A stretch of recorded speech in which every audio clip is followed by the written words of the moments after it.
শ্রী শ্রী রামকৃষ্ণ কথামৃত থেকে পাঠ করছি প্রথম ভাগের পঞ্চম পরিচ্ছেদের একটি অংশ। মন নিয়ে কথা, মনেতেই বদ্ধ মনেতেই মুক্ত।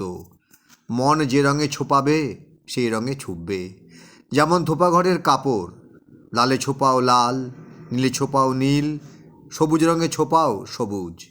যে রঙে ছোপাও সেই রঙেই ছুপবে।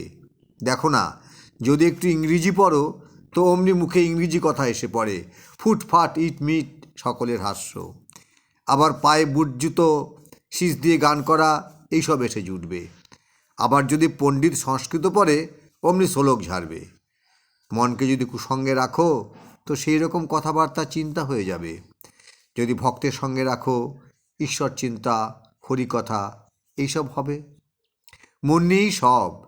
এক পাশে পরিবার, এক পাশে সন্তান। একজনকে একভাবে, সন্তানকে আরেকভাবে আদর করে, কিন্তু একই মন। ষষ্ঠ পরিচ্ছেদ। ব্রাহ্মদিগকে উপদেশ, খ্রিস্ট ধর্ম, ব্রাহ্ম সমাজ ও পাপবাদ। সর্বধর্মান পরিত্যাজ্য মামেকং শরণং ব্রজ, অহং তাং সর্বপাপেভ্য মোক্ষয়িষ্যামি মা শুচ। শ্রীরামকৃষ্ণ ব্রাহ্মভক্তদের প্রতি। মনেতেই বদ্ধ মনেতেই মুক্ত।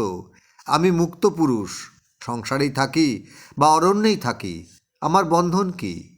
আমি ঈশ্বরের সন্তান, রাজাধিরাজের ছেলে। আমায় আবার বাঁধে কে? যদি সাপে কামড়ায় বিষ নাই, জোর করে বললে বিষ ছেড়ে যায়। তেমনি আমি বদ্ধ নই, আমি মুক্ত। এই কথাটি রোগ করে বলতে বলতে তাই হয়ে যায়, মুক্তই হয়ে যায়।